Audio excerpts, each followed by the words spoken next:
Hi you, King here, and this will be a list of my top 10 lists of everything Avatar The Last Airbender, Legends of Korra, the stuff from the comics and novels, and video games. Everything Avatar. So, if you're an Avatar fan, please take a moment before you get into this long roller coaster ride of information. Go grab yourself, a bag of popcorn, maybe Pop-Tarts, some good old Mountain Dew, maybe water if you like that classic H2O. And once you have all that, please take a moment to press that like button, as it really does help me make more and more of these Avatar videos and lists. Also, comment down below your thoughts on, my picks for this list. My placements for each character. Maybe you disagree, maybe you agree. Just engage, let me know that you're not just watching, but you're listening, and ring that notification bell so you know first when more Avatar videos like this drops.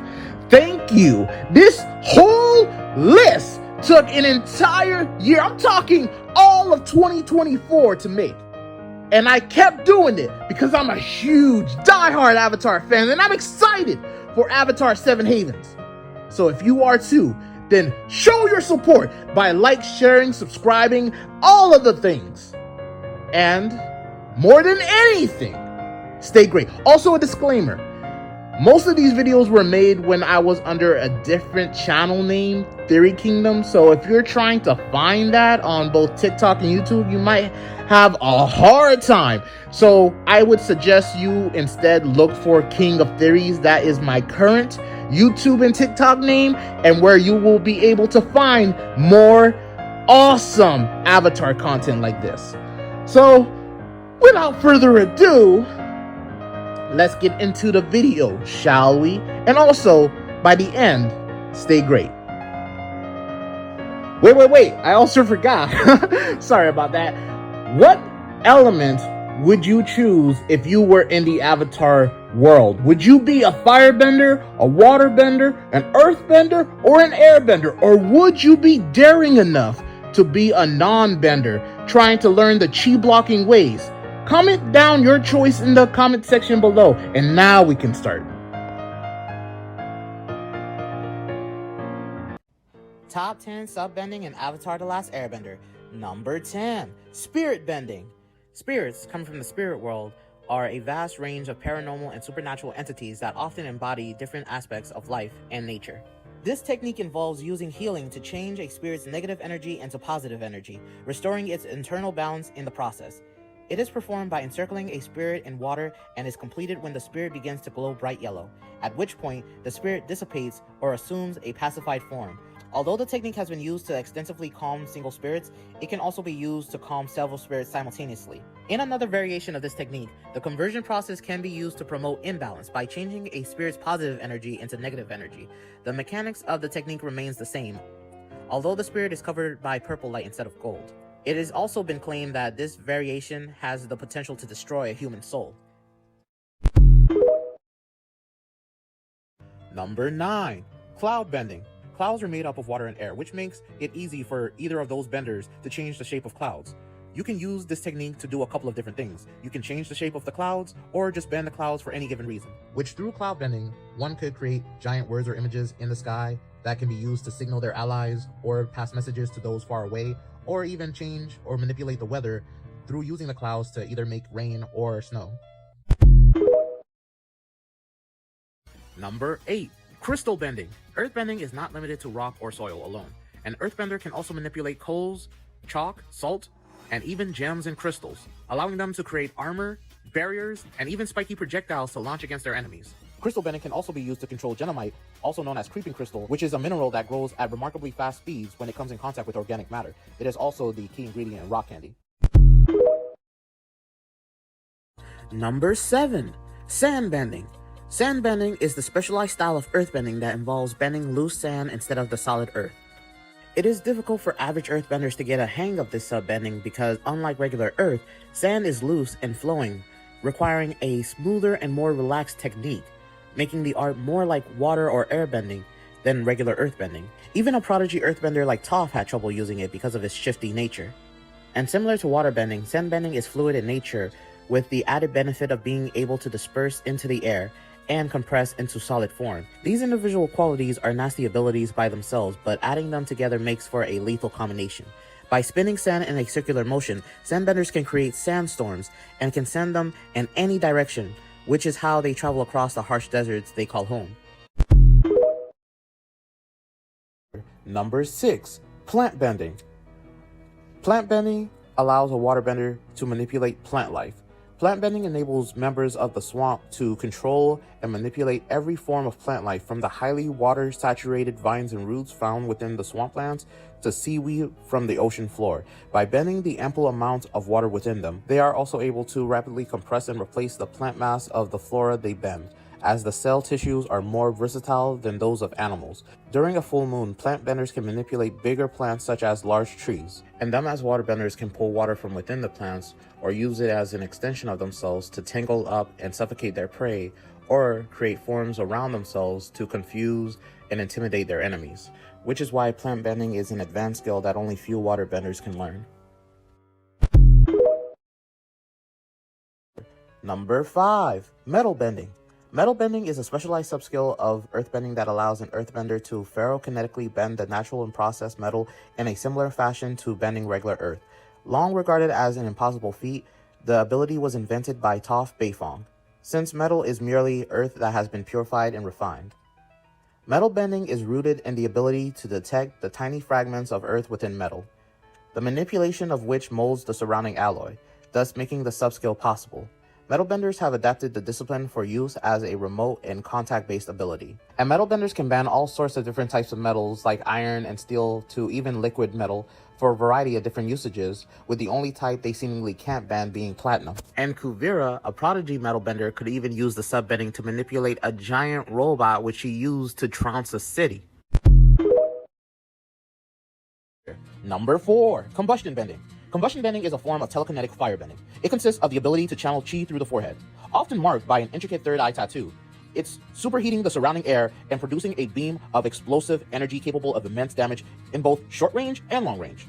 Unlike conventional firebending, which produces a flame from the body, this technique instead creates a powerful beam that explodes upon contact with a solid surface. Combustion bending can instantaneously evaporate large bodies of water, shatter massive rock formations, and counter fire attacks. It is also possible for a combustion bender to curve their beams for more dynamic, advantageous shots. Despite its great destructive power, the weakness of combustion bending are equally apparent. It requires a clear and uninterrupted chi flow and a properly calibrated focus in order to be effective, as the ability will catastrophically malfunction if the chi flow is even slightly disrupted. A glancing blow, like from a pebble, will cause the charged attack to detonate the air around the user. Number 3. Lava bending. Lava bending is a specialized subskill of earthbending that allows the user to manipulate molten earth. This rare ability allows the bender to phase change earth into lava, and vice versa, lava into earth, and otherwise manipulate existing lava with great dexterity. Since lava bending is seen to be a unique genetic trait only found in rare few earthbenders, it is potentially the most powerful and versatile earthbending ability that provides an earthbender with an array of both offensive and defensive possibilities during battle. Since only a small amount of earth is necessary to create a useful amount of lava to bend, it is also beneficial in environments with very little earth to manipulate. In addition, the use of lava bending to turn a portion of the earth into lava allows earthbenders to isolate themselves from their opponents and avoid battles at close range. The attacks at a lava bender's disposal range from small scale like lava shurikens to large attacks such as conjuring blasts of lava or entire streams of it, or waves straight out of the earth. Number 2. Bloodbending. Bloodbending is a specialized subskill and a rare variant of waterbending that allows an extremely advanced waterbender to take hold of and manipulate fluids within an organism's body, allowing the bender to move the person's muscles and manipulate their bodies like a marionette. This technique is referred to as the highest level of waterbending, as well as the darkest, most powerful, and most feared of all bending techniques, and it is the only art known to endanger the user's mental state. The complexity and sophistications required to perform the art usually only allows for its use during a full moon, when a waterbender's power is at its absolute peak. While there exist those who can bloodbend without the need of a full moon, like Yakon's bloodline filled with insanely strong bloodbenders, who can also psychic bloodbend, which allows them to bloodbend telepathically without the need to move their arms. Bloodbending can even be used to sever the connection between a bender and their bending abilities by disrupting their chi paths, achieving the same effect as taking someone's bending with energy bending. And energy bending is the only known method capable of restoring a bender's connection. Number 1. Energy bending. Energy bending takes the #1 spot because it's basically the secret fifth element, the manipulation of one's life energy. Energy bending predates the 4 main bending arts, the formation of the 4 nations, even the creation of the Avatar. Through energy bending, one can grant bending, which is how the lion turtles, who were the original energy benders, granted humans the ability to bend the elements in the first place, and what led to the creation of the Avatar. Also, with energy bending, one can remove bending, permanently severing a person's ability to bend an element, also restoring it vice versa. Lastly, with energy bending, one can manipulate spirit energy, which one might think is the most least useful of the abilities, but in fact is the most useful in a world like Avatar, which, just like with benders, is filled to the brim with spirits. So being able to manipulate their energy leads to a variety of different usages. In fact, in some cases, one can even astral project, which will allow you to project an energy body of yourself, which you can control psychically and have it interact with the world physically. Also, depending on the amount of energy used to create this astral projection, can shoot out beams of energy that can destroy and level cities. Energy bending started the Avatar world. It's what allowed benders to bend the 4 elements. That is why it's #1. Top 5 sub-bending skills in Avatar: The Last Airbender. Number 5, spiritual projection. Spiritual projection is a specialized airbending technique that consists of projecting one's spirit out of the body to travel to another location. Through projection, an airbender is able to explore places that would otherwise be physically inaccessible, such as moving around freely underwater or to seal locations by passing through solid matter, while also being able to normally talk with other people. Furthermore, airbenders can use this technique to find individuals with whom they have a strong bond by focusing on their spiritual energy. It is a very advanced technique that requires a strong spiritual connection. And though similar, this technique is different from the astral projection created by Korra, which is an energy bending technique. And with its greatest weakness being your physical body's left vulnerable. Number 4, seismic sense. Seismic sense is a subskill of earthbending that constitutes for physical sense. This skill enables earthbenders to detect vibrations in the ground to perceive objects, people, and other aspects of their environment, essentially acting as sonar, but through earth and metal. Seismic sense, however, is not without its limitations. The practitioner must always be in direct contact with an earthen surface, through which vibrations can pass, in order to detect their surroundings, which must also be in contact with the same mass of earth.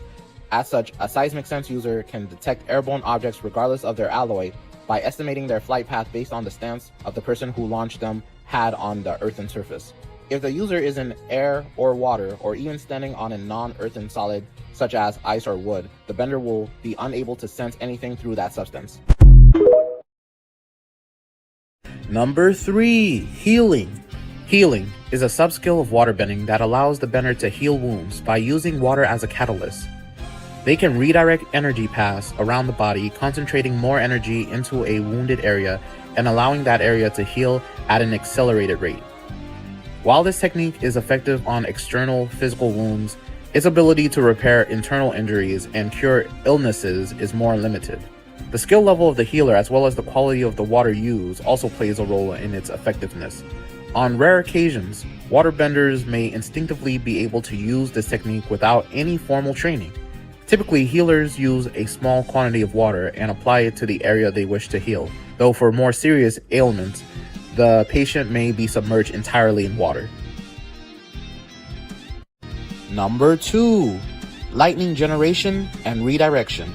Generating lightning was the first, as it is an advanced subskill within firebending that allows the user to produce electricity by separating the positive and negative energies internally, before directing it up through the arm and out the fingertips. This technique is extremely precise and deadly and is referred to by some as the cold-blooded fire. While redirecting lightning was the second subskill of firebenders that was developed later by Uncle Iroh, that allows firebenders to absorb electricity into their body as energy and channel it in a more desirable direction. Iroh developed this technique by studying master waterbenders who redirect an opponent's energy rather than oppose it head-on. Lightning redirection works well for both natural and bender-generated lightning, and for electricity conducted through metal. Number 1, flight, also called weightlessness, is a complex and extremely rare skill that has only ever been demonstrated by 2 known airbenders, Guru Lahima and Zahir. It is referred to as the highest level of airbending, and was such a unique ability that it was believed to only exist in legends. It is achievable through a complete denouncement of all earthly desires, which results in true freedom. The principle behind flight is to become one with the wind, mimicking its freedom from limitations and inhibitions, in both the physical and mental sense. Once an airbender has embraced these principles, they can fly and hover in whatever way they want for however long they want, even 40 years without ever needing to touch the ground, but they'll still be at the mercy of their surrounding environments. Like if there are tornadoes nearby, they'll be sucked into it. Number 0, Immortality. Now, Immortality is a super rare subbending ability within the overall earthbending repertoire. And with only ever being used by 2 earthbenders in history, it is very much similar to flight and airbending. And through such a rare and coveted earthbender ability, not only would you be able to outlive your enemies, but you would have plenty of time to be able to stock up on resources and allies to the point where you would have been able to build an entire secret army to be able to take over any type of kingdom or country. And created by the earthbending assassin Lao Ji, he claimed his method behind it was by keeping one's body in order through consistent mental concentration, for which he passed all his knowledge to the powerful avatar Kyoshi, who then went on to use it to save the Earth Kingdom and keep the world in balance. Top 10 waterbenders in Avatar: The Last Airbender. Number 10, Hugh. Hugh is part of the waterbenders that separated from the overall tribes and went on their own path into the swamp. There, they're more in tune with nature and started waterbending swamp water and hunting swamp creatures for sustenance. And Hugh, besides monks, is the most hippy-dippy guy you'll meet in the Avatar world. I mean, he's so in tune with nature, he can bend the water within plants and vines, allowing him to have started and developed the unique and rare style of plant bending, for which, if you have enough vegetation at your disposal, allows you to make a jungle, forest, or swamp, for that matter, your absolute domain where you have complete advantage. You can even make yourself appear as a plant or swamp monster to strike fear in your enemies. Number 9, Paku. Now, Paku is a grandmaster of waterbending. Not only is this dude great at his craft, he's also great at teaching those to be also great waterbenders as well. If they have the potential for it, that is.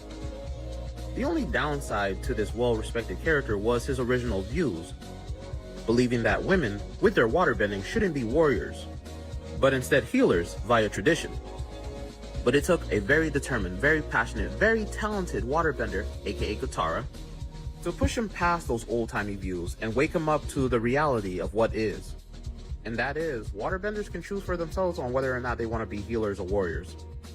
This secret member of the Order of the White Lotus grew overall as a better person because of this, and became an awesome granddad. Number 8, Kaya. Kaya is the waterbending daughter of Avatar Aang and Katara. Of course, taking more from her mother's side, Kaya is an amazing healer. And learning everything she knows from her mother, she is not just an exceptional healer, but an amazing warrior. Don't believe me? Just try her. She doesn't care who you are. If you want to throw hands, she'll throw hands. Don't forget her father was the Avatar, so he also taught her a little something about waterbending fighting. And she shows it with how vicious she is with the splash. Because as long as there's a source of water around, she'll flood you up and wash you away with the tides. That's why Kaya is on this list of top 10 waterbenders. Number 7, Mingha. Mingha is definitely up there with powerful waterbenders because not only is she able to do what they can consistently, but she's able to do it with no arms. She has definitely mastered the art to the point where she can do it armless, being able to consistently summon water tentacles for long periods of time to act as a type of versatile prosthetic limbs to make up for her missing ones. And boy, do they make up for it. She is a monster in a fight. You do not want to go up against her, because she'll freeze you cold and slice you up before you even know.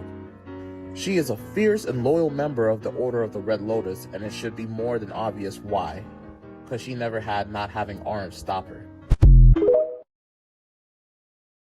Number 6, Katara. Now, before any of y'all hang me in the comments, gotta hear me out. Katara is a waterbender prodigy who will always be one of the best, if not one of the greatest waterbenders in the Avatar universe you will ever meet. Not just by going from mediocre amateur to advanced mastery in her waterbending, with the healing and the blood bending and even some plant bending in the comics, but she was even able to take down hardcore adversaries like Azula, always being the bigger person, aiding, helping, and even forgiving people like the motherly figure she is. She even got with Aang and mothered some amazing kids, and lived long enough to aid the new Avatar after Aang and her brother passed. Number 5. Tarlok. Councilman Tarlok seemed like he had the best intentions for Republic City, but the way he would abuse his authority to bully those who didn't agree with his views or values made him no different to any other criminal in Republic City. And turns out, he was derived from one, as Yakone, one of the baddest gang bosses Republic City has ever seen, was his father, who was stripped of his powerful psychic bloodbending by the Avatar and decided to try and teach it to his kids, one of which, Tarlok, ended up resenting his father for it, but ironically ended up becoming just like his dad. Bribing, extorting, incentivizing people with brutality or fear of arrest. And don't forget bloodbending until all of that was stripped away from him by his brother. Number 4. Amon, secretly known as Nautak. Pretending to be a non-bender that was burned by firebenders that was gifted the ability to take bending away by the spirits. Nautak, as Amon, was a fierce fighter that created the Equalist group to start the non-bending revolution. To take bending away from all benders, to make everyone equal, believing bending was the sole reason behind war and conflict in the Avatar world. His father, Yakone, taught him everything he knew, as he was a gang boss able to bloodbend without a full moon. But when he had his bending taken away by the Avatar, he trained and abused his kids to become weapons to use against the new Avatar. But Nautak threw that idea away along with his family and started utilizing his bloodbending to strip benders away of their bending until his brother stripped them both away of their life. Number 3. Karuk. Y'all had to see this coming, with Karuk being born in the Water Nation tribes before it was known that he would be the Avatar. Then of course he would have been one of the strongest waterbenders from the Avatar power boosting his waterbending abilities. And Karuk, regardless of him being known for being one of the worst, if not the worst Avatars, was actually in reality one of the best because he secretly defended the world from dark spirits invading it, regardless of the many physical, mental, emotional, and spiritual sacrifices he had to make to do it, ultimately losing the one he loved the most in returns for his service as the Avatar. But regardless of that, he will always be a great Avatar and an even greater waterbender. Number 2. Unalaq and Vaatu makes the Dark Avatar. That's right, Unalaq is this high on this list because not only is he an exceptional waterbender, but he could also spirit bend, being able to bend dark spirits into light ones or do the reverse and create even more dark spirits. And yes, with even being a spiritual man who believed humans and spirits should coexist, he was still a treacherous, malicious, conniving, and psychopathic a-hole who fused with the dark spirit of disorder and chaos Vaatu to become the new and only Dark Avatar, augmenting and boosting his waterbending to the heights that only Avatars have ever been able to achieve. And after temporarily killing Rava, this made this man nearly unstoppable. But Korra found a way, revived Rava, became the Avatar again, and defeated her evil uncle once and for all. Number 1. Korra. Avatar Korra. Of course, with being born the Avatar, it would boost Korra's waterbending abilities past its peak. But of course, Korra takes the number 1 spot because she surpassed what it means to be an Avatar. Honestly, she has faced and beaten the most trials I've ever seen any Avatar take. And the fact that even though she gave up a couple of times and lost really badly, she was able to stand back up and continue the fight to protect people she didn't even know, shows how truly good Korra is, regardless of how sometimes she can be quick to anger. She may have lost her connections to the previous avatars, but her connection with Rava, the avatar spirit, has never been stronger, allowing her to truly be one of the greatest waterbender, if not the greatest waterbender and avatar the Avatar universe has ever witnessed. Top 10 airbenders in Avatar: The Last Airbender. Number 10, Boomy, second generation. This new Boomy is the son of Avatar, named Boomy after Aang's dear old friend. And taking after his uncle Sokka, Boomy, this iteration of Boomy, is very adaptable, fluid, energetic, funny, and combat ready. Well, kinda. Never taking anything too seriously because he never really thought people expected that much from him. Because he wasn't born an airbender, later in life though, because of how lucky this character is, he became one through harmonic convergence. Now taking training seriously, building a stronger relationship with his brother, this new Boomy ended up becoming one of the best new airbenders there is. Aang would be so proud. Number 9, Ikki.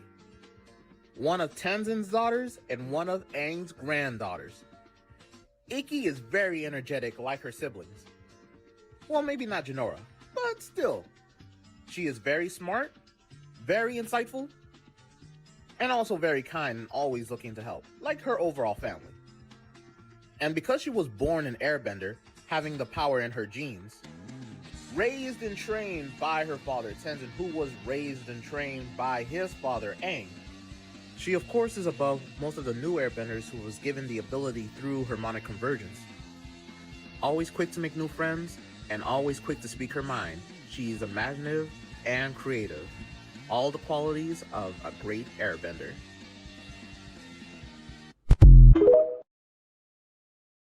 Number 8, Milo. Milo is the adorable grandchild of Aang and Katara, and the spunky, sometimes overconfident first son of Tenzin. He's a little rascal, but he has a kind heart, always looking to help. Being like a gas ball of air, he can sometimes be a little bit much, but he loves his friends, family, and animal companion and will do anything to protect them.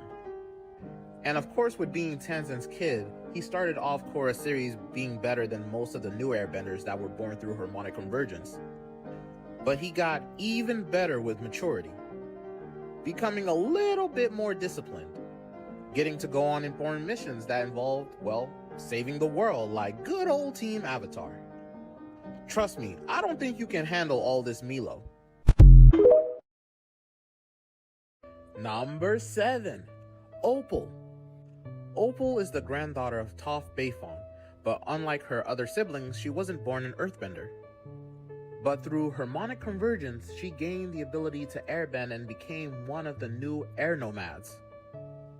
And after receiving training from Korra and Tenzin, she would utilize her new airbending abilities to help the other nations as well as support Avatar Korra. Now, Opal is very loving and kind, but if you get on her bad side, she will come down on you with full force, and not in a good way. She would later on go on many missions to stop the rising crime rate happening in the Earth Nation, and she would go on to walk in her grandmother's footsteps, protecting this world and really making Toph proud.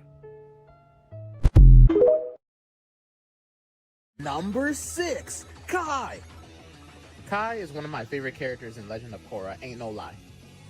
Literally, he is in the top 10 of my top 10 favorite characters in Avatar: The Last Airbender, the entire franchise.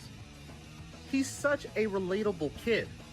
Starting off as a drifter burglar because he didn't really have much to his name, he became an airbender through harmonic convergence and was able to turn the whole thing around. And at first, yeah, he was trying to make bank on it and trying to con kind-hearted people to cover his posterior. But he was a kind-hearted kid through and through, and he did the right things when it counted, when people needed him the most. And through his training, he became one of the best airbenders. Kid had a knack for it and went on many missions to save many people. Number 5, Tenzin. Tenzin is the son of Aang, so he got his airbending from the One. But with all that power came a whole lot of responsibility to burden, as he was the only one of Aang's children to gain airbending, making him feel that he had to be the one to restart the Air Nomads Airbending Nation all on his own, coupled with being the new guidance teacher for the new Avatar. Tenzin felt that he had to hold a tight grasp on both tasks if he were to do them right, but later realizing, thanks to the wisdom of himself and others, that this was not the way. That both for Korra and his family, that he had to let them go and make their own mistakes, but also be there to aid them if they needed it, so that they'll be able to grow to greater heights. And thanks to that, and coupled with harmonic convergence, a new nation of airbenders were born, making Tenzin's life a whole lot easier. Number 4, Jinora. Jinora might indeed be an airbending prodigy.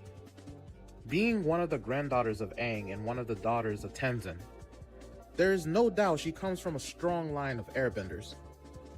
But she has always been one that has been strongly connected with the spirits. So much in fact that not only can she easily make friends with them, she can even project her spirit, not just astral projecting to gain access to various locations and places that she normally wouldn't be able to gain access to physically, but to also be able to go from the human world to the spirit world whenever she wants, making her one of the greatest spiritually connected airbenders there ever were, and making it make sense why she was the first airbending master in a generation. Number 3, Zahir. Zahir is the leader of the Order of the Red Lotus, and originally was a super capable non-bender, until harmonic convergence occurred and he gained the ability to airbend. Call it fate, call it plot, but turns out Zahir was a practitioner of the teachings of Guru Lahima, one of the greatest, if not the greatest airbender to ever have lived.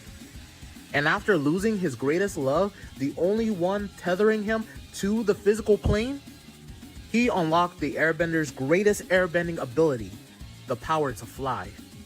To be absolutely weightless. Too bad, because of his radical beliefs that government leaders and the Avatar needed to be exterminated for world growth, led him to becoming a cage bird again. Number 2, Yangchen. Yangchen was the air nomad avatar that, thanks to her devotion and wisdom, brought about a generation of peace. But don't get her wrong, just because she wanted to bring about peace doesn't mean she wasn't willing to throw hands.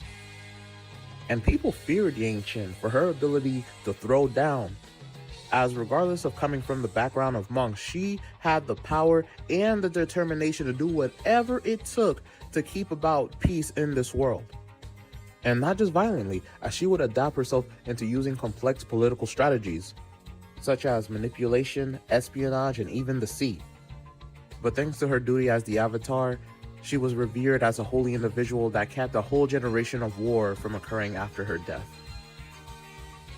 Number 1, Aang. Aang deserves this seat because he truly was the last airbender after the Fire Nation came in and massacred his entire nation.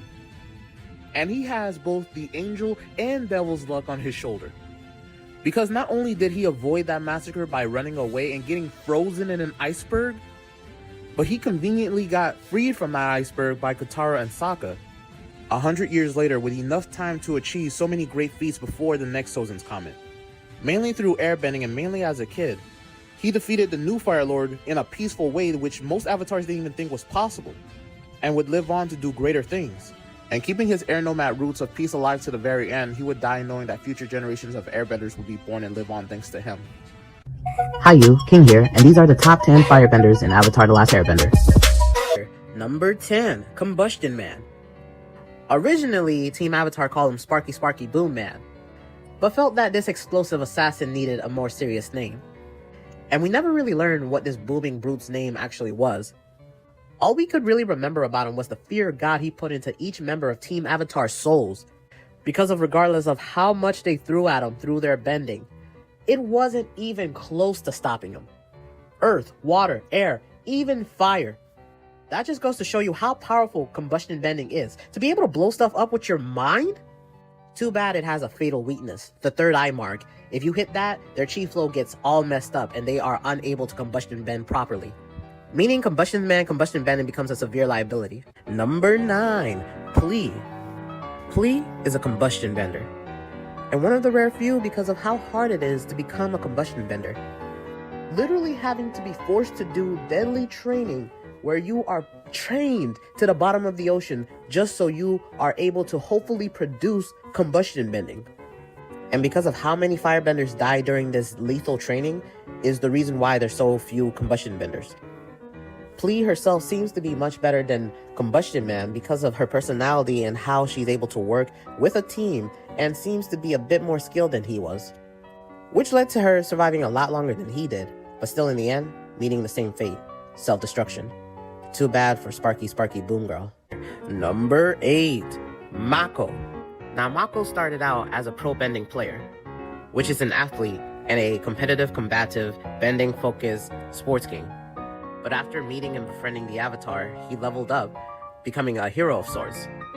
Even going so far as to get a legit job that mirrors his now more duty-bound personality, becoming a firebending police officer. Now, on paper, Mako just seems like a normal hot boy average firebender, as he is able to simply firebend and redirect and shoot lightning. But with having both gained experience from pro bending and with working with the Avatar to save the world, he became one of the most elite firebenders of that era, which goes so far as to show he's much more than just a pretty face. Number 7, Jong Jong. This dude is a firebending genius. You do not want to have an Agni Kai with Jong Jong, cause he'll burn you worse than Ozai did Zuko's eye.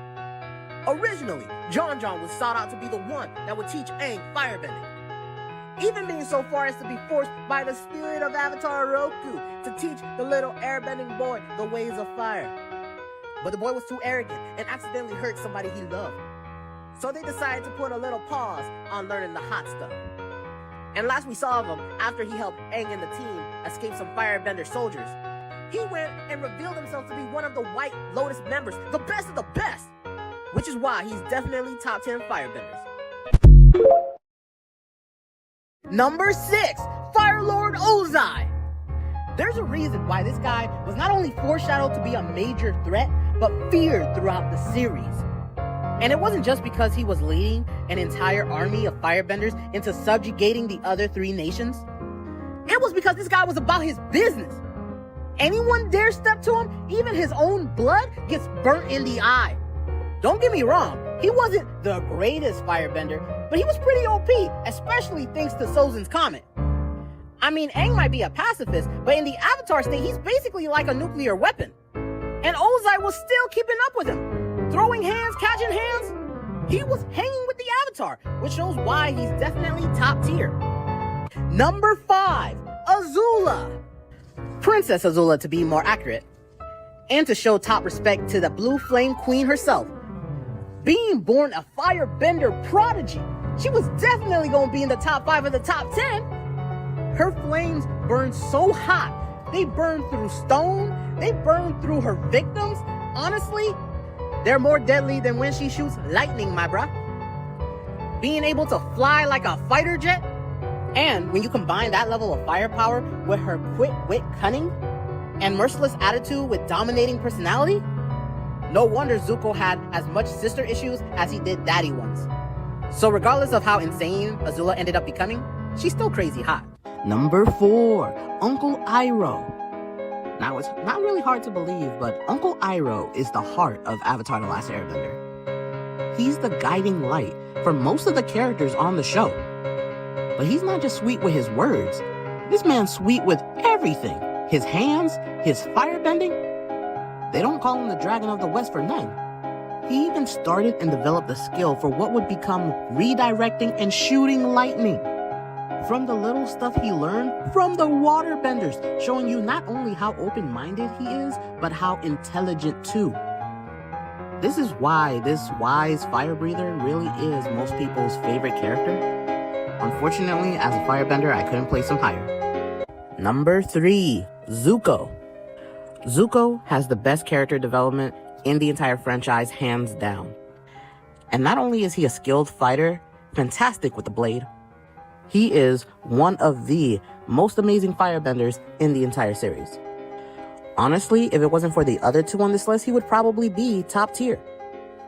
Learning how to greatly firebend from the firebending masters, who are literal dragons, along with teaching the Avatar the last element he needed to learn to take down Zuko's evil father, Ozai, he beat his powerful flying blue firebending sister. He went on to become Fire Lord himself, helping the Avatar to usher in a new age of peace, but still kept on whooping butt even as an old geezer. Number 2, Roku. Now you had to see this coming, nation, except for a few like Roku. But as you can easily imagine, being born the Avatar would make you naturally one of the strongest firebenders. Not just because of the boost in power when it comes to bending that element, but because you also have access to the other 3 elements as well. Also, Roku was so wise, so helpful to Aang. And yes, he failed to stop Sozin from starting the 100-Year War. But that's because he had to take on a sudden, giant active volcano that would have threatened to destroy the entire Fire Nation, so I don't blame him for having to take a dirt nap. Number 1, Avatar 1. Being the very first Avatar, the very first element that he gained the ability to bend from the Lion Turtles was, yes indeed, fire. Meaning, the very first Avatar started as a firebender, which is why it makes so much sense why he's number 1 on the firebender list. I always had a feeling, I always had my theories that the very first Avatar's very first element was fire. So imagine my glee when I found out I was right. And Wan is so cool because he started out so flawed, but not only redeemed himself, but proved himself in the eyes of both people and spirits. And it is him and Rava inside every Avatar since they're all his reincarnations, which is why Wan is number 1. So these were the top 10 firebenders in Avatar The Last Airbender. If you enjoyed this video, then please like, share, subscribe, and follow. If you have your own thoughts on how you would have made this list, then comment so below. Also, watch out for my top 10 earthbenders in Avatar The Last Airbender videos coming out. Ring that notification bell so you know first when they drop. Thank you for watching till the end, and peace. Top 10 non-benders in Avatar The Last Airbender. Number 10, June. One of the greatest of her time, to be precise. She's a pro at the whip, and if you ain't careful, she'll leave a scar. An elite at tracking people, and is not loyal to any side, only those who pay the most. No surprise she's a beast tamer, and I'm not just talking of man's hearts. She rides a Shershu she names Nala, which is almost like a giant wolf-like mole. It has no eyes, yet sees through its tongue and nose, through taste and smell. Its tongue can also inject a toxin that paralyzes its prey, making Nyla at the end of the day the greatest pet for a bounty hunter as good as June. If you ever need someone brought in dead or alive, but mainly alive, holla at June. Number 9, Varric. Varric is your beyond average wealthy genius, capable of inventing stuff beyond your wildest dreams. He's completely eccentric, and once he has his sights set on achieving something, he goes at it like a punch to the face. Being responsible for some of the many remarkable technological innovations in Korra's era, this brilliant billionaire businessman is always ready to make a profit. Though sometimes it leads him down the wrong road, often putting himself and those around him in danger. But luckily, being wise and knowledgeable, he grew as a person and stopped taking his loyal, capable assistant for granted. Finally realizing he loved her, they eloped and started a new life together. Number 8, Julie. Do the thing, Julie. She was the beautiful and insanely capable assistant of the genius businessman Varric. This girl could do anything, and whatever Varric needed of her, whenever he needed it, she was ready and willing to support him.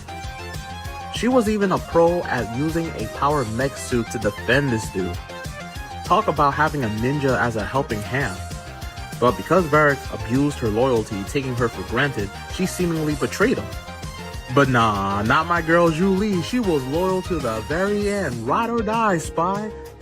Which allowed Varric to finally realize and confess his love for her, which she returns heavily, which is why she was so loyal.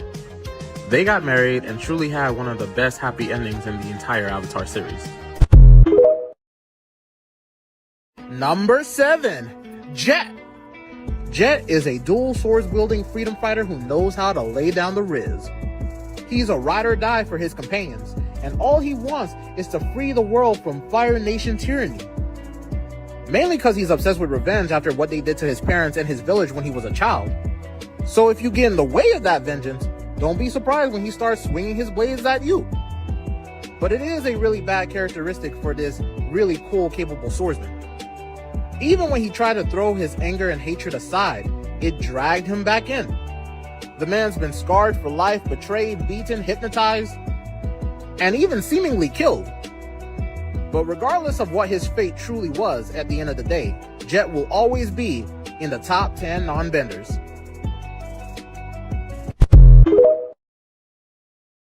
Number 6, Mai. Mai is the definition of complex. She is a governor's daughter, so she comes from a high wealthy house. But she ain't helpless. She can definitely powwow with the best of them. Being an expert knife, dagger, arrow, dart thrower, she has insane accuracy and precision and almost never misses.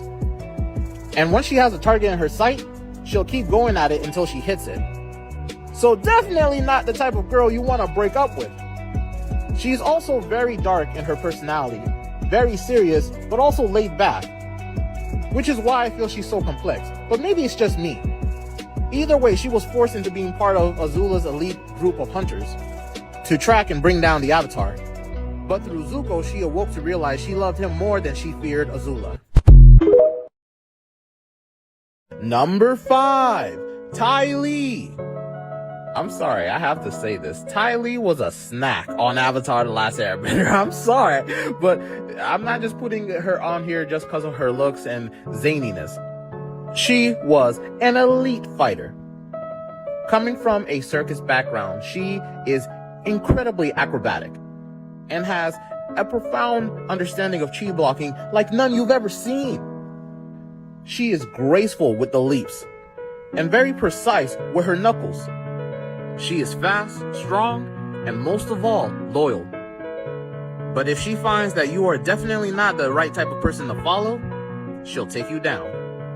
Because she values friendship and she doesn't want to see a friend get hurt. That's why Ty Lee's so high on this list. She's just incredible. Number 4, Suki. Suki is a proud Kyoshi warrior. And honestly, coming to mind, Kyoshi couldn't have inspired none better. Not only is she well trained and a fierce warrior, but she has a lot of love and heart, which in most cases makes her even stronger because she's very determined to protect what she cares about deeply. But even though she is very kind, don't take her niceness for weakness. Because if you get on her bad side, you'll be making out with the ground pretty quick and hard.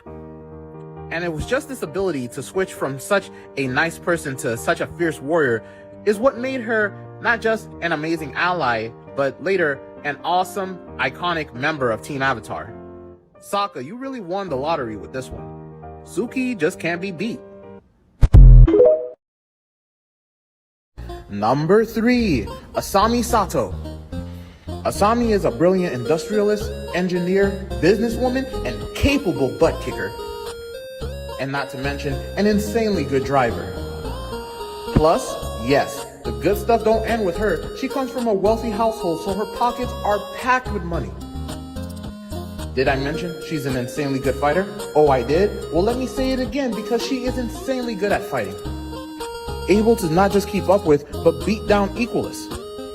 Making her not just a remarkable ally to have, but a most valued member of Korra's Team Avatar.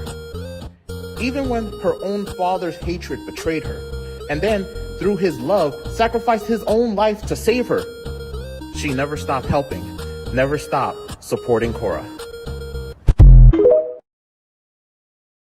Number 2, Master Pyondo. Master Pyondo is an amazing strategist, as well as an exceptional blacksmith and grand swordsmaster. This man lives by the sword, dies by the sword, and has a great eye for talent. Seeing the high potential in Sokka, he decides to take him on as an apprentice, training him so that he may become the great warrior that he sees in him. And thanks to his teachings, Sokka not only becomes a great swordsman, but a greater warrior than he already was. And it only makes sense that this secret member of the Order of the White Lotus would be this wise. He might have lived within Fire Nation borders, but just like with Uncle Iroh, he disagreed with their methods of trying to bring their own form of balance to this world, and was more than willing to not just help his apprentice, but Team Avatar bring an end to the war. Number 1, Sokka. Now, before any of y'all say it, yes, this ain't biasy. Sokka to me has proven to be the best non-bender. Why? Because other than Zuko, he has shown to have the greatest character growth in all of Avatar. Starting out as someone you would never even trust in war for being too goofy, inexperienced, or weak. But Sokka had the greatest potential, and he proved it time and time again, growing smarter, stronger, and overall better as a warrior than any other character. Not just befriending a lot of people, but just like with the Avatar, learning from them, training with them to become overall better. And he, just like his father and Master Pyondao, is an amazing strategist and combatant. He's come a long way, which is why, like his sister, he never stopped being a valued member of Team Avatar. Number 0, Tokuga. Tokuga is a young non-bending mobster who overthrew Viper as the head of the triple threat triad. With all the triads' turf destroyed, he was determined to unite all the triads under his rule, regardless of the cost. When a run-in with a dragon eel spirit left him severely deformed, Tokuga usurped control over Kurum Enterprises as he held its CEO, Wanyan Kuum, responsible for the attack. Using Kuum Enterprises' assets, Tokuga and the triple threats then stole a large amount of Earth Empire weaponry and threw Republic City into chaos. The criminals were defeated by Team Avatar. However, though, Tokuga managed to escape into the spirit world, and he is a skilled fighter, mixing chi blocking with the usage of hook swords into his fighting style. Additionally, by his own claim, Tokuga's physical strength and speed became enhanced as a result of his deformation after his encounter with the dragon eel spirit. At the same time, he mastered fine control and movement of the arm to precisely strike pressure points with his chi blocking. He also appears to be capable of altering the length of this new limb, allowing him to extend it to reach to a certain degree. And as a bonus of being part spirit, he is also immune to poisonous gas. Top 10 Earthbenders in Avatar: The Last Airbender. Number 10, Haru. Originally sought out to be Aang's first earthbending teacher, Haru had his own list of problems, with the number 1 being earthbending being outlawed by the Fire Nation.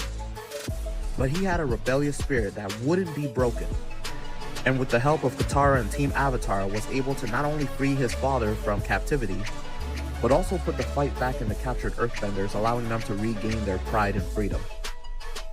Number 9, Long Feng. With not just being the secretariat to the Earth King, Long Feng was the head of the Dai Li, which was an elite secret police force of Ba Sing Se created by Avatar Kyoshi during her era. And with all of them being top-notch earthbenders, Long Feng being the leader of them makes him top tier. But don't get me wrong, he is a snake, one that likes to manipulate and use people from the shadows, even going so far as to utilize hypnosis as a better way of controlling the citizens of Ba Sing Se, as well as any other unfortunate soul unlucky enough to be captured by him and his forces. Luckily, the slimy earthworm got his just desserts after betraying the Earth King and the people of Ba Sing Se so many times. Good riddance. Number 8, Bumi. Bumi is the king of Omashu, and he's over 100 years old. He's a cookie one, but is kind and playful at his center, and he is a ridiculously strong earthbender. So to have him this early on the list should clue you in that we're about to get some really good ones later on. Not to mention, Bumi is wise, being secretly a member of the Order of the White Lotus. His powerful earthbending only comes second to both his wisdom and his experience. I mean, when he had to, he single-handedly took an entire kingdom back from the Fire Nation in one day.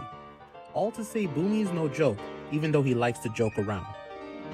Number 7, Suyin Beifong. That's right, one of Toph's daughters. And just like her mom, she is wild. Really taking to heart that her mom, Toph, was the progenitor of metal bending. she went on her own and created Zafu, where not only people can go to learn how to metal bend and hone their metal bending skills, but also be free and creative, all the things she felt she was not allowed to be. Which ironically, for a time, she ended up becoming the very thing she hated, causing her relationship with both her mom and her sister to be very tense. But eventually, she ended up learning how to be better and rising above those prior feelings to not only mend the relationship between her and her family, but to strengthen it like iron. Number 6, Lin Beifong. Lin Beifong is a metal bender, just like her mother, and is a proud member of Republic City's metal bending police force. She is not one to be played around with. She is tough, resilient, and most of all, skilled. This strong earthbender has tons of training and experience fighting against a variety of vicious bending gang members of Republic City. And despite her leadership, she is very tough to work with in the beginning because of her trust issues due to stuff that happened in her past between her and her family and others. But she eventually learns to surpass those feelings and become a super reliable member of the new Team Avatar. Not just mending her relationship with her family, but with herself, making her once lost but now found. A true Beifong. Top 10 Earthbenders in Avatar: The Last Airbender, revised. Number 6, Sun. The reason why Sun is joining the revised version of this list at number 6 is because he not only is a lava bender like Bolin and Gazan, but he ended up joining Toph Beifong's Metal Bending Academy when it first started. So he was personally trained up by a young Toph. Not only that, but he used to also do a lot of underground bending matches, similar to Toph in her early days before joining Team Avatar. So he's no stranger to a drag down fight. And if I can be blunt, honestly, any lava bender is going to always find themselves in the top 10 list of earthbenders because lava bending is the greatest power / sub bending that earthbenders have. Number 5, Gazan. Gazan is one of the most destructive and powerful earthbenders you will ever see in Avatar. And that's because the man can literally bend lava. Lava benders already being a very special rare brand of earthbenders. I don't know, there's something in their genetics. But to be able to bend earth in such a way that you can quickly form it into magma and then just control that hot lava and spew it on your enemies? And then after burning them alive, quickly cooling that molten earth back into regular stone and rock? Having such a loyal, powerful guy like that on the Red Lotus truly made them something not to laugh at. Number 4, Bolin. Bolin started as your average pro-bending earthbender. He was in it for the love of the game, the sport, and for a time, even became a mover actor. But through all of that, he doesn't care about the fame or success. He only cares about protecting his family. That's what matters most to him. And he's such a strong earthbender to be able to do so. Even finding out that he's one of the rare few lava benders. The most powerful type of earthbender there is. Not saying that there aren't earthbenders that don't bend lava that isn't above him, especially since he was new to the bending type. But he quickly made it his own and used it masterfully to help support Team Avatar. Number 3, Kuvira. Kuvira is a metal bending master, but the ability to do that amazing craft isn't the only thing that defines her, as she is a master tactician, was the leader in a powerful Earth Kingdom army, and was an expert fighter capable enough of throwing hands with the Avatar. I mean, honestly, when it comes down to it, if it wasn't for her nasty personality, Kuvira could have ended up ruling the entire Earth Nation. I mean, she even piloted a giant mech through metal bending that had a super giant laser cannon weapon on its arm that she brought into battle, leading her armies. That's why Kuvira is so high on this list. She's no joke. Number 2, Toph. Toph is one of the greatest earthbenders in the series, hands down. The fact that she is such a prodigy at the craft At such a young age, being a champion trained by the Badger Moles, the original Earthbenders. She achieved all of this blind, just like them. She even founded and developed the craft of metal bending.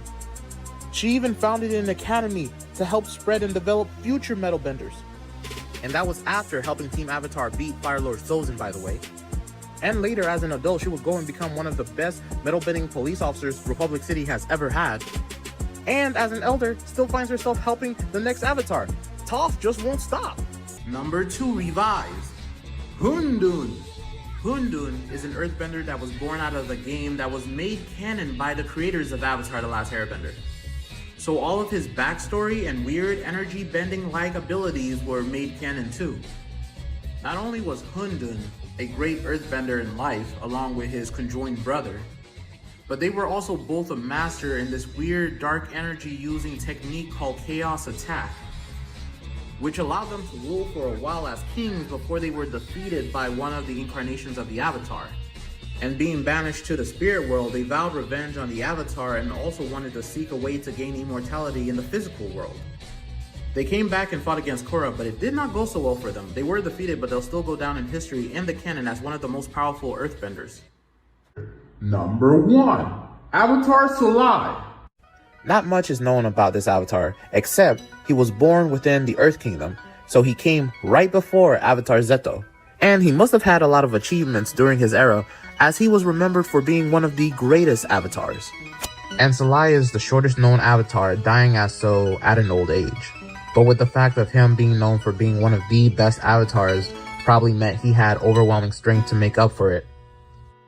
Number 0. Avatar Kyoshi. Of course, with her earthbending being boosted 100 times stronger than even the best earthbenders. This strong and merciless avatar stood for justice in her era of war. Not even allowing herself to die until her job was finished, she would live on to be 230 years old, making her the longest living avatar. Even beating out Aang, who took a 100-year nap in an iceberg. And even before she let herself finally take a dirt nap, she formed the Dai Li, a secret earthbending police force, and inspired future generations of Kyoshi warriors to protect the Earth Nation and the people of this world long after she was gone. Top 10 legendary benders in Avatar: The Last Airbender. Number 10, Pli.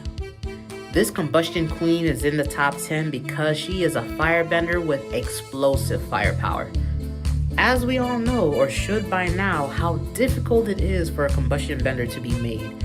Because of the life and death training it takes for a combustion bender to develop the skill, only 1 out of 100 firebenders can actually become them. But because of the destructive power they gain, it seemingly makes it worth it, as they can literally explode with their mind any element they go up against.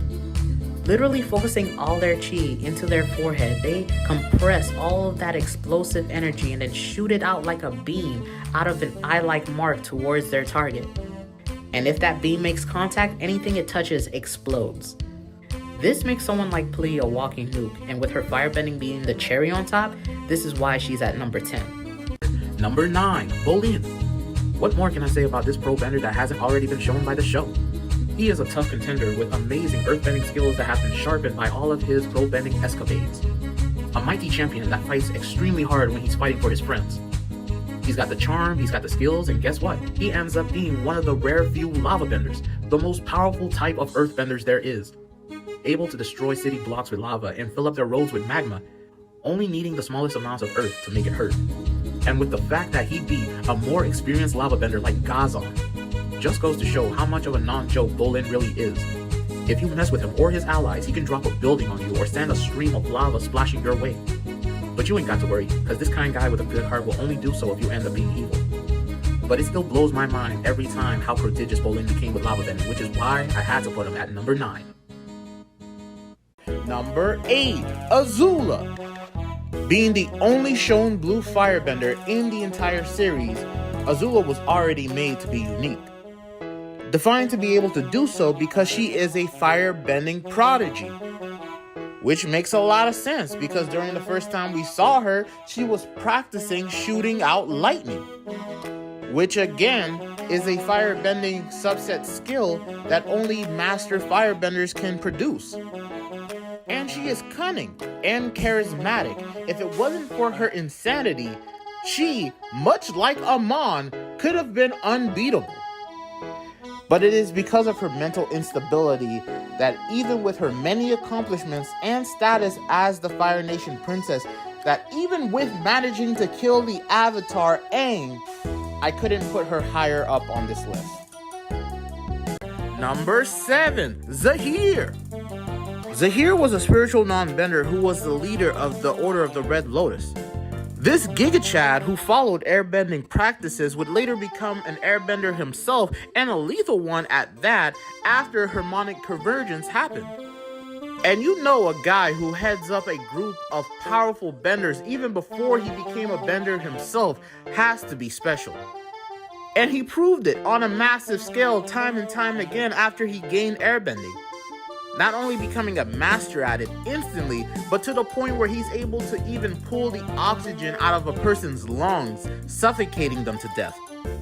He even unlocked one of the rarest subset abilities of airbending that only one other airbender had ever unlocked in history, and that was the ability to fly. That, along with spiritual projection, is enough of a reason for him to be on this list. Number 6, Janora. At first, you might think Janora seems like a generic airbender, but you gotta remember, she was trained by the best of the best, the son of Avatar Aang Tenzin, who in turn is her father. So you know she has that pristine airbending training. But she's also spiritually connected like most airbenders, so she's able to use the high-level airbending skill of spiritual projection to send her spirit off to places that she would normally not be able to gain physical access to. And it would turn out she would be the most gifted at this skill, not only being able to utilize it to aid Avatar Korra in defeating the Dark Avatar Unalaq, but also in helping her to become the Avatar again. Janora was definitely more than meets the eye. She is the definition of never judging a book by its cover. With being the most spiritually connected airbender, she definitely deserves to be on this list. Number 5, Hundun. Hundun is a obscure but canon character in the Avatar The Last Airbender mythos. A powerful earthbender who has powers over chaos attack, dark magical energies which allows him to manipulate spirits, put them under his control. He has lived for centuries with a deep vendetta against the Avatar. And him with his twin is a tough boss battle you do not want to find yourself in. Gave Avatar Korra a run for her money, that's for sure. But all of this to say Hundun's on this list because he's a doorway to more abilities and powers unseen in the Avatar landscape. Because stuff like Chaos Attack can be utilized more in the future of Avatar. Number 4, Toph. Being the progenitor of metal bending, she was beating up grown, vicious earthbending warriors as a little girl, blind mind you. And she has more than just grit underneath that champion belt, as she was taught the skills and technique by the OG earthbending masters, the Badger Moles, allowing her to develop her very useful, very iconic seismic sense at a young age. But with Toph's personality, her bending's just a cherry on top because altogether, there's none like her. She is the most connected to the earth than any earthbender we've ever seen. Whether it's mud, metal, we've seen Toph bend it all except for lava. But still, none gets past her blind eyes, and if you mess with her friends, then you'll be befriending the ground real quick. Number 3, Katara. Katara is definitely high on this list because this girl is like a bag full of tricks, with each trick being high premium grade.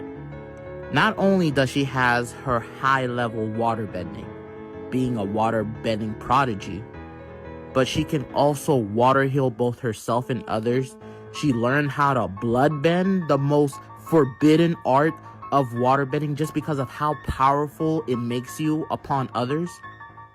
with the only reason why she's not higher on this list is because she still needs the full moon to unlock all that power.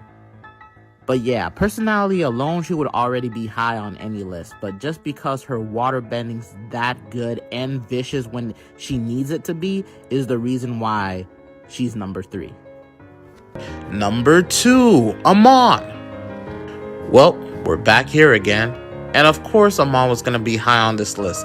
The man can literally take away other people's bending through his weaponized version of his genetic psychic blood bending. I mean, it's bad enough in a good way. The man can just psychically control people through blood bending. But when you add on that he's a prodigy waterbender on top of that, honestly, if it wasn't for Amon letting his brother permanently KO them both, he could have won everything. He could not be stopped. Amon would not be stopped. And if it wasn't for the top person on this list, Amon would be number 1. He would be king. And he will always be in my book. Number 1, Unalaq. Of course, Unalaq was going to be number 1. All the previous benders were powerful in their own unique special way. And this includes Unalaq. But the reason why he's the cream of the crop, the top of the top tier, is because he got to fuse with Vaatu and become the Dark Avatar, boosting his water bending abilities, which were already great, to its zenith. That, along with his spirit bending, made this man a master of both water and spirits. And you just know that if your bending has the power to destroy a person's soul, I'm sorry, Amon, but you just got topped. And it's true, he didn't get there alone. He had to fuse with Vaatu, and he's technically an avatar because of it. I'll still give him a pass because he could only bend a singular element. Top 5 non-bending skills in Avatar: The Last Airbender. Number 5, Spirit Mutation. Technically just possession, but when a spirit makes contact with your body, possessing it, and then leaves it, you're completely, physically a different person. I mean, you're still you, but your body is now augmented and mutated. And I know what you're gonna ask, how is that a skill? Well, it's technically not, but spirits are everywhere in the Avatar world. If you can find one and have it possess you, and you're lucky enough not to die from it, then you'll gain a whole plethora of skills from being mutated, which can allow for non-benders to gain different types of advantages against benders, such as with the augmented strength and speed and being immune to poisonous gas. You might even gain an extra appendage or a tentacle, depending on the spirit if you're desperate enough. Number 4, Brainwashing. That's right, we brought it back to the Dai Li hypnotists, who, yeah, it's true, all of them are earthbenders, but they still develop the means to hypnotize people. And you really don't need earthbending for that. Especially when it comes to the future in Legend of Korra comics, where it shows you can now use machines and technology to brainwash people. And when they're fully under your control, you can basically tell them to do anything, either be your human shields or even fight for you, or just live the rest of their lives as your servant.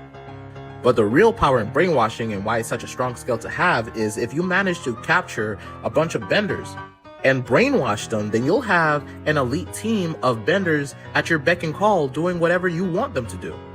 Even going so far as to put them in whatever types of dangers because they'll be too brainwashed to say no. Number 3, Beast Taming. As we know, the Avatar world is filled with different types of remarkable species, of different sizes and different abilities. And it takes the most disciplined of people to learn how to tame them. Because when you have an animal companion the size of a tank and can hit as hard as one too, that can make all the difference. Some creatures can fly. Other creatures can breathe flames. Some are great for hunting and others are great for swimming, but either one you choose, they all have useful traits. And even though you could have a favorite companion, doesn't mean you only have to choose one. Let me reiterate, the Avatar world is filled with wondrous creatures, which is what makes beast taming skills so useful and why it's so high on the list. Because if you don't think you're a fighter capable of keeping up with benders, then tame yourself a beast. Number 2, Chi Blocking. Now, there are various martial arts styles in Avatar: The Last Airbender, which allows non-benders to truly show what they got even against benders. because even if you don't have the ability to bend the elements, it doesn't make you weak. And chi blocking is the most advanced style of martial arts in the Avatar world, as it can allow a non-bender to temporarily disable a bender's ability to bend, as well as paralyze them along with anyone else who gets in their way. And you don't need to be special to use chi blocking, you just need to be committed to learning it. Ty Lee taught the Kyoshi warriors chi blocking, and the Equalists learned chi blocking as well, which made them even more of a threat than they already were. So all that said, chi blocking is a super useful skill to have regardless if you're going against a bender, which is why it's number 2 on this list. Number 1, inventing. There might be some haters on this one, but you see, the only reason why inventing is above chi blocking is because of how beneficial it is in the long term. Not everyone in the Avatar world is going to be a genius like Tio's dad or Varric, but people can still learn, and from the knowledge they gain, they can develop the ability to invent. And from their inventions can come a whole armory's worth of weapons, vehicles, and even mechanized armor, all being capable of being utilized by non-benders to take powerful benders down. And of course, if you're the inventor, you'll save all the best stuff for yourself, like a giant mech suit capable of taking down cities by utilizing a powerful spirit energy cannon for which you also made, which is why inventing is the best skill to have. Top 10 avatars in Avatar The Last Airbender. Number 10, Avatar Gun. Gun was the avatar who lived during the Ru Ming era, long before Yang Chen's time. Avatar Gun had a close companion in Misose, a poet and engineer whom they nicknamed Seisei. The latter would write treatises, and Gun liked to read or listen to these texts. Over the course of their adventures, Gun grew increasingly disdainful of humanity. The Avatar felt that people would always demand more aid despite being ungrateful for the aid already given, while also repeatedly making the same mistakes over and over again. In such moments of doubt, Misose tried to calm Gun down. Eventually, Gun and Misose found themselves at the harbor city of Han when it was hit by a tsunami. Gun attempted to try and stop the natural disaster, but they could only weaken it. Large parts of Han were destroyed, and Misose died in the flood despite Gun's effort at saving the scholar. Devastated at this loss, Gun disappeared for an extended period of time before resuming their duties as the Avatar. Gun was recorded as failing to stop the tsunami at Han, even though the city survived and would eventually prosper again. Jetsoon would speculate that Gun themselves had demanded that this incident be labeled as a failure of theirs, considering that they had lost Misose. Eventually, an 8-year-old Yang Chen possessed by Gun would relive the day when Misose died. About 9 years later, Gun again would possess Yang Chen as she was resting on a small island in the northern city. This time, Gun's disdain for humanity came to the fore as the long-dead Avatar implored their companion, mistaking Kavik for Misose, to tell them why the Avatar should care any longer about all the ungrateful and short-sighted humans. When Kavik could only offer hope in the betterment of humanity as a reason, Gun started to madly laugh until Yang Chen snapped out of the possession. Gun lived in the Ru Ming era, which was first featured as part of Wan Xing Tong's calendar in the library. Based on the calendar system, Gun may have been a water avatar if the era names do indeed correspond to avatars. If Gun's Ru Ming era was the most recent one, then that means, as suggested by Siring's familiarity with the topic, they lived 3 avatar generations before Yang Chen. When Gun possessed Yang Chen, Kavik felt that the Air Avatar suddenly seemed decades older. If this impression correctly reflects Gun's age, they were at least in their 40s or 50s by the time of Misose's death. Number 9, Avatar Roku. Now you had to see this coming. I mean, every Avatar is born into one nation, part of the Avatar cycle, and we don't know much about the various Avatars born into the Fire Nation except for a few like Roku. But as you can easily imagine, being born the Avatar would make you naturally one of the strongest firebenders. Not just because of the boost in power when it comes to bending that element, but because you also have access to the other 3 elements as well. Also, Roku was so wise, so helpful to Aang. And yes, he failed to stop Sozin from starting the 100-Year War. But that's because he had to take on a sudden, giant active volcano that would have threatened to destroy the entire Fire Nation, so I don't blame him for having to take a dirt nap. Number 8, Avatar Zeto. Avatar Zeto was the Fire Nation avatar preceding Avatar Yang Chen, living in an era of immense crisis that threatened to destroy the Fire Nation. Zeto saved his home country by becoming a bureaucrat, diplomat, and loyalty. Zeto had great bending powers, but even greater than that, administrative skills. In addition, he was regarded as a highly talented public speaker, a skill which helped him at becoming a flexible diplomat. Beyond these publicly displayed abilities, Zeto was also a master at espionage and deception. Number 7. Avatar Kuruk. Y'all had to see this coming, with Kuruk being born in the Water Nation tribes before it was known that he would be the Avatar. Then of course he would have been one of the strongest waterbenders from the Avatar power boosting his waterbending abilities. And Kuruk, regardless of him being known for being one of the worst, if not the worst avatars, was actually in reality one of the best because he secretly defended the world from dark spirits invading it. Regardless of the many physical, mental, emotional, and spiritual sacrifices he had to make to do it. Ultimately losing the one he loved the most in returns for his service as the Avatar. But regardless of that, he'll always be a great Avatar and an even greater waterbender.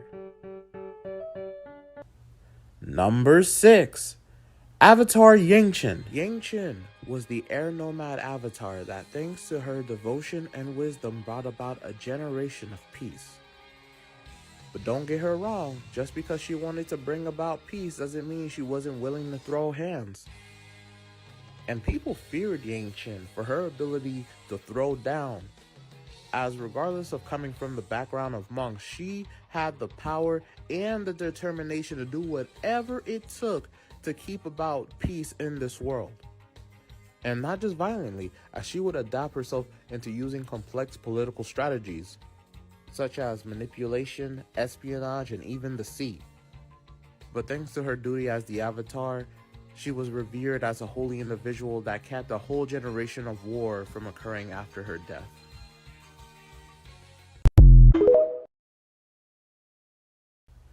Number 5. Avatar Salai. Not much is known about this avatar, except he was born within the Earth Kingdom, so he came right before Avatar Zeto. And he must have had a lot of achievements during his era, as he was remembered for being one of the greatest avatars. And Salai is the shortest known avatar, dying as so at an old age.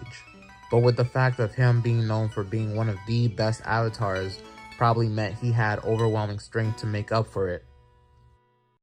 Number 4. Avatar Kyoshi. Of course, with her earthbending being boosted 100 times stronger than even the best earthbenders. This strong and merciless avatar stood for justice in her era of war, not even allowing herself to die until her job was finished. She would live on to be 230 years old, making her the longest living avatar, even beating out Aang, who took a 100-year nap in an iceberg. And even before she let herself finally take a dirt nap, she formed the Dai Li, a secret earthbending police force, and inspired future generations of Kyoshi warriors to protect the Earth Nation and the people of this world long after she was gone. Number 3. Avatar 1. Being the very first avatar, the very first element that he gained the ability to bend from the lion turtles was, yes indeed, fire. Meaning, the very first avatar started as a firebender, which is why it makes so much sense why he's number 1 on the firebender list. I always had a feeling, I always had my theories that the very first avatar's very first element was fire. So imagine my glee when I found out I was right. And 1 is so cool because he started out so flawed, but not only redeemed himself, but proved himself in the eyes of both people and spirits. And it is him and Rava inside every avatar since they're all his reincarnations. Number 2. Avatar Korra. Of course, with being born the Avatar, it would boost Korra's waterbending abilities past its peak. But of course, Korra takes the number 1 spot because she surpassed what it means to be an Avatar. Honestly, she has faced and beaten the most trials I've ever seen any Avatar take. And the fact that even though she gave up a couple of times and lost really badly, she was able to stand back up and continue the fight to protect people she didn't even know. shows how truly good Korra is, regardless of how sometimes she can be quick to anger. She may have lost her connections to the previous avatars, but her connection with Rava, the avatar spirit, has never been stronger. Honorable mentions: the Dark Avatar, Unalaq. Not only is he an exceptional waterbender, but he could also spirit bend, being able to bend dark spirits into light ones, or do the reverse and create even more dark spirits. And yes, with even being a spiritual man who believed humans and spirits should coexist, he was still a treacherous, malicious, conniving, and psychopathic a-hole who fused with the dark spirit of disorder and chaos Vaatu to become the new and only Dark Avatar, augmenting and boosting his waterbending to the heights that only avatars have ever been able to achieve. And after temporarily killing Rava, this made this man nearly unstoppable. But Korra found a way, revived Rava, became the Avatar again, and defeated her evil uncle once and for all. The false avatar, Yun, was the friend of Kyoshi and Rengi, and the earthbending pupil of Jianzu. Talented, charismatic, and handsome, he was misidentified as the new Earth Avatar after a long and difficult search.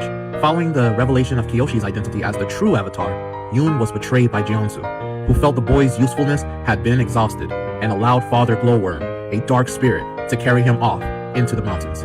When Yun came to his senses, he realized that he was in the spirit world. Father Glowworm promised that part of him would achieve immortality by being subsumed into the spirit. Father Glowworm subsequently attacked Yun, who managed to resist for a considerable amount of time, managing to deflect the spirit's attacks with torrents of skillful earthbending, but at the last moment, raised the floor of the spirit grove with his raw strength and crushed the spirit. As Yun ate Father Glowworm's eyeball, he absorbed the spirit's essence and gained its power. Broken and enraged by the fact that he was not the true Avatar, Yun started a vengeful quest to kill all the bending masters and politicians who had lied to him about his avatarhood. Number 1. Avatar Aang. Aang deserves this seat because he truly was the last airbender after the Fire Nation came in and massacred his entire nation. And he has both the angel and devil's luck on his shoulder. Because not only did he avoid that massacre by running away and getting frozen in an iceberg, but he conveniently got freed from that iceberg by Katara and Sokka 100 years later with enough time to achieve so many great feats before the next Sozin's Comet. Mainly through airbending and mainly as a kid, he defeated the new Fire Lord in a peaceful way which most avatars didn't even think was possible, and would live on to do greater things. And keeping his air nomad roots of peace alive to the very end, he would die knowing that future generations of airbenders would be born and live on thanks to him.